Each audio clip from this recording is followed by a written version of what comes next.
In today's time, the date goes something like this. You meet somebody on a dating platform, you swipe right, they swipe right, and you start chatting.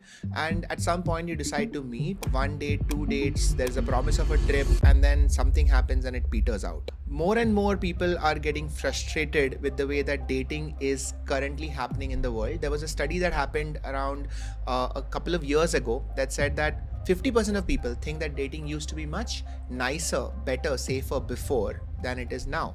It is less enjoyable now. So, what is happening with dating? Why is there so much of angst when it comes to dating now? In today's video, I'm going to break down the neuroscience of dating and come up with some solutions at the end of it. I'm Dr. Siddharth Warrior. I'm a neurologist, and this is my YouTube channel where we talk about your brain, your health, and all these other interesting things that make your life better. You should subscribe to the channel to learn a lot more about yourself. There are a few problems with modern dating. One of them is the way that we meet. So earlier, all meetings would happen face to face, and two people looking into each other's eyes, looking at each other's body language, you can learn a lot about a person. Today we are expected to make a decision based on one profile photo, two lines of description, which is often written by ChatGPT. There will be the mandatory sapiosexual word of one photograph with a dog, and how much can you make from such a small amount of information? And yet we are expected to swipe right or swipe left, decide on whether somebody will be your life partner or someone that you will never see again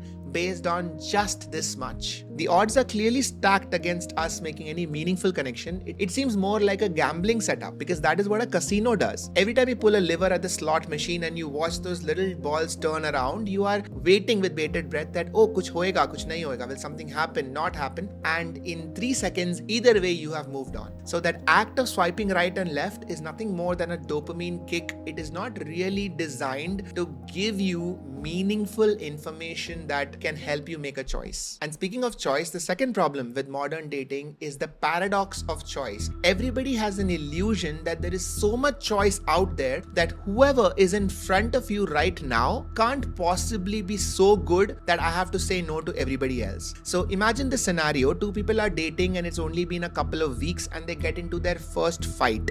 Now, this 2 weeks is not long enough for them to make a commitment, but it is also long enough that they have started getting interested in each other. Now, when they have a fight, both of them in their minds are already thinking, oh, somebody else would be better than this. Now, this is a problem that happens when the brain has to weigh how much value does somebody have versus how much effort will it take to keep them. And this decision of how much value somebody has is always relative based on how much choices you have. And because of the way the online dating scene is structured, we always have the illusion that there are many choices out there. And so if somebody shows even a small amount of problems, you will feel, oh, let me just explore some more. And this is especially true earlier on in your dating graph. The third problem that happens in dating is time. You see, when the brain falls in love, it goes through a series of changes. Initially, there is the dopamine and adrenaline spike that we call the first spark. That is when your heart is beating fast, there are butterflies in your stomach, but that doesn't last for very long. Then dopamine and adrenaline goes down and serotonin starts to go up. This is when you start valuing that person for who they are and what they bring to your life. And then gradually oxytocin will go up, and that is when you feel that they are family, that you belong to them and they belong to you. And that is what sustained love is. But this takes time. It takes time for the brain to make those neurochemicals and for those networks to form. You cannot just directly go from meeting somebody to being absolutely in love and feeling like you guys belong together in one day. But that is what is sold to us. When we see a movie or a sitcom and we see a couple in love, you think that is what I want, and that is what I want from day one.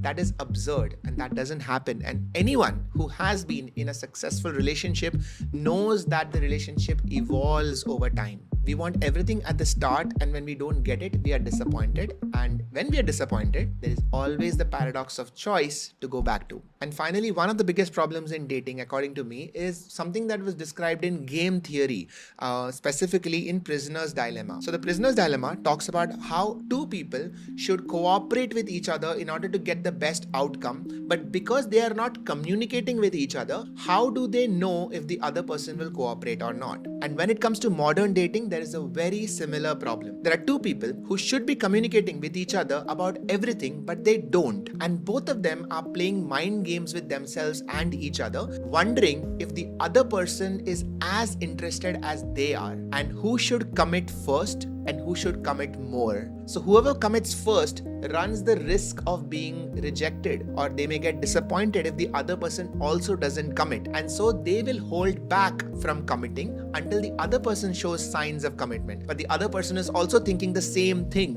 and this is game theory in a nutshell. And now add to this, if you have had bad relationship experiences in the past, if you've committed and you've had your heart broken before, now you are much more likely to remain reserved or be extra cynical when it comes to future relationships. So these are some of the problems with modern dating. Now, some of these problems have existed previously as well, although previously society did try to do a pretty decent job in removing some of them.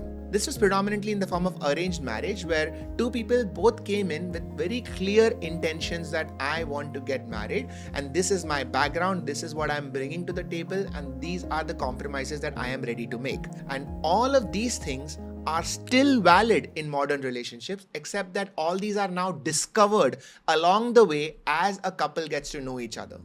So what is the way out and what is the solution? Let's talk about that now. If you are currently in a relationship, or if you're single and you're just curious about what will you do when you get into a relationship, here are 4 green flags that I want you to look out for in your partner. Now, everyone talks about red flags, but according to me, there is only one red flag, which is the inability to evolve. So for me, that is the biggest red flag. Anyone who is willing to learn and adapt should be a good partner to somebody. So let's talk about green flags instead. And there are 4 green flags that I want you to look out for. The first one is intention matching.